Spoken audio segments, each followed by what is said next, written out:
दिल्ली और उसके आसपास का इलाका हर साल सर्दियों में जहरीली हवा से जूझता है। स्मॉग, धूल और प्रदूषक कण हवा में इतनी मात्रा में घुल जाते हैं कि सांस लेना मुश्किल हो जाता है। सरकारें और वैज्ञानिक लंबे समय से ऐसे उपाय खोज रहे हैं जिससे इस प्रदूषण को जल्दी और प्रभावी तरीके से कम किया जा सके।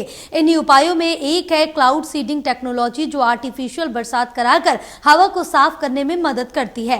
क्लाउड सीडिंग एक ऐसी वैज्ञानिक तकनीकी है जिसमें बादलों को बरसने के लिए प्रेरित किया जाता है।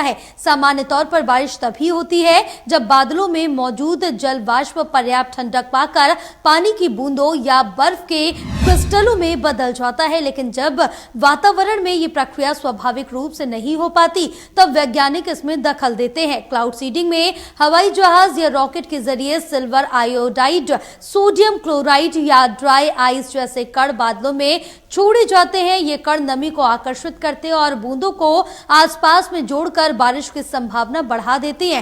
दिल्ली का प्रदूषण हर साल खतरनाक स्तर पर पहुंच जाता है। हवा में PM 2.5 और PM 10 जैसे सूक्ष्म कणों की मात्रा इतनी बढ़ जाती है कि मास्क भी इन्हें रोकने में पूरी तरह सक्षम नहीं होते। ऐसी स्थिति में अगर कृत्रिम बारिश करा दी जाए तो ये कण जमीन पर बैठ जाते हैं और हवा साफ हो जाती है। सिर्फ इतना ही नहीं, बारिश होने से मिट्टी की नमी बढ़ती है और धूल उड़ना कम हो जाता है। साथ ही स्मॉग की परत टूट जाती है और लोगों को राहत मिलती है। यही कारण है कि दिल्ली सरकार और वैज्ञानिक संस्थान क्लाउड सीडिंग पर गंभीरता से काम कर रहे हैं। आर्टिफिशियल बारिश से हवा में फैले जहरीले कण कम हो जाते हैं। सूखे इलाकों में बारिश लाकर पानी की कमी को दूर किया जा सकता है। समय पर बारिश न होने पर किसानों को राहत मिल सकती है। मौसम को कंट्रोल करने में ये तकनीकी सहायक हो सकती है। क्लाउड सीडिंग उतनी आसान नहीं है जितना सुनने में लगती है। इसके लिए जरूरी है कि आसमान में पहले से ही पर्याप्त बादल मौजूद हो। अगर बादल ही ना हो तो ये तकनीकी बेअसर साबित होती है। इसके अलावा इसमें